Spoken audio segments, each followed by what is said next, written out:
E a gente já começa atualizando os números aí de coronavírus em Santa Catarina. Temos aí um novo número, que é 163. São 163 casos confirmados agora aqui em Santa Catarina, de ontem para hoje aí, né? Uma leve subida nesses números.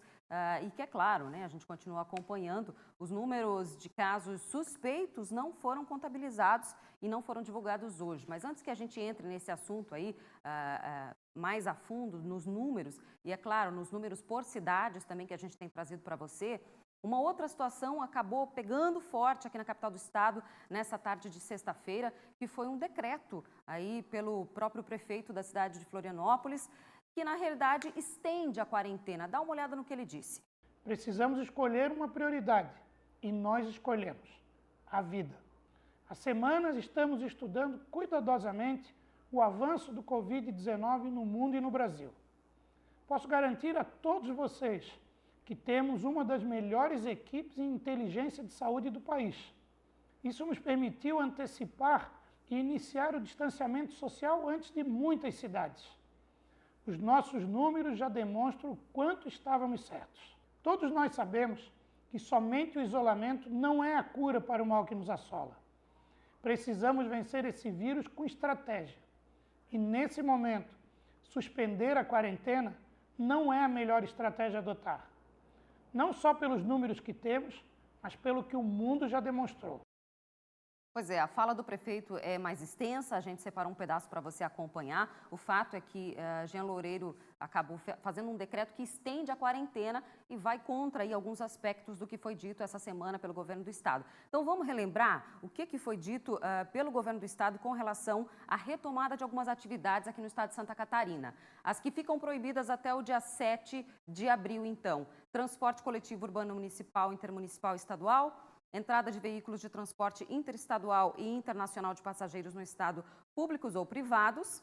E aí a gente tem também as atividades que passam a ser autorizadas, então, a partir da semana que vem, de forma gradativa. Nós temos as agências bancárias, lotéricas e cooperativas de crédito para serviços bancários presenciais. A partir do dia 30 de março, já retomam as atividades de forma gradual, né, aqui no estado. E aí a gente, então, para você entender um pouco melhor, a gente tem agora o novo, que veio aqui para Florianópolis, que é o decreto do prefeito Jean Loureiro, que é aquilo que a gente passa, então, a valer a partir de agora, de acordo com o prefeito, né, com a prefeitura. O que não pode, restaurantes, lanchonetes, cafés abertos para atendimento ao público no seu interior, que era o que passaria a valer de acordo com o decreto do governo do estado. Shoppings, academias, cinemas, bares, casas noturnas, cinemas e comércio em geral, serviços públicos considerados não essenciais, entrada de novos hóspedes no setor hoteleiro, incluindo locações temporárias individuais, transporte coletivo, aulas em creches, escolas e universidades. Portanto, os dois primeiros tópicos que a gente tem aqui, restaurantes, shoppings, academias, isso tudo que estava no governo do estado, que poderia ser retomado, já não pode mais, de acordo com o que foi dito hoje pelo prefeito em Florianópolis, ok? É uma situação do município. A gente tem mais alguma coisa de medidas? O que pode? Restaurantes, lanchonetes e cafés atendendo em modo aí delivery, né, que é a entrega, prestação de serviços autônomos por profissionais liberais que observam a necessidade de agendamento, salões de beleza, barbearias.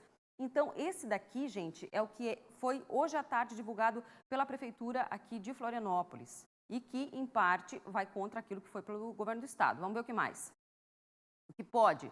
Funerais, desde que com um número possível de pessoas, limite 50% da capacidade do público, atividades de construção civil, desde que não haja alojamento coletivo para trabalhadores ou aglomeração de trabalhadores. Isso, então, é o que ficou hoje à tarde decidido pelo governo aqui de Florianópolis. Portanto, essas medidas são de Florianópolis. Para a gente entender um pouco melhor e saber, afinal de contas, o que vale e o que não vale, Graziane Bialy já está aqui comigo, acompanhou a coletiva de imprensa com o governo do estado e perguntou, né, Grazi? Pode, não pode, o que vale? O que as pessoas aqui em Florianópolis, por exemplo, vão ter que obedecer? A regra do governo do estado ou a regra do município? Boa noite. Boa noite, Bruna. Boa noite a todos. Exatamente. Essa foi uma das questões, né, que nós fizemos então ao governador e vamos acompanhar então o que ele trouxe como resposta. Os municípios têm autonomia para impor regras mais restritivas, sim. O que o município tem que fazer naturalmente é, aí através dessa política estabelecida pelo próprio município, exercer a sua competência fiscalizatória, fazer valer as suas próprias normas mas o Estado vai agir, vai ter o olhar para o setor produtivo exatamente no teor da norma que nós vamos aprovar. Ou seja, o Estado todo segue o decreto do governador, porém, o município é soberano. Aqui em Florianópolis tem que seguir o decreto do prefeito. Exatamente. E se isso acontecer com outros municípios, da mesma forma, o prefeito tem autonomia para reger sobre o seu município, portanto, também terá aí a obrigação de fazer a fiscalização, né, de acordo com o seu decreto. E as pessoas têm que obedecer. Agora vamos dar uma olhada nas cidades? Vamos lá, O que a gente tem de números? Pois é, olha, a gente teve então a questão, né, de que subimos para 163 casos e aí, com isso, a gente teve um acréscimo aí de apenas 9%. Foi menor acréscimo até agora, então 9% a curva vem se estendendo, que era essa justamente a situação que o governador do estado vinha querendo com essa quarentena. Vamos lá então aos números. Balneário Camboriú, 9, Braço do Norte, 9, Blumenau, 12, Chapecó, 4 casos confirmados, Criciúma, 12, Florianópolis aumentou aí para 27 casos, Gaspar, 1, Gravatal, 3, Içara, 1, Imbituba, 5, Itajaí, 18, Jaguaruna, 2, Jaraguá do Sul, 2, Laguna, 1, Lages, 1, Joinville, 8, Navegantes, 3, Pomerode, 1, Porto Belo, 3, Rancho Queimado, 2, São José, 8, Tijucas, 1, Tubarão, 8.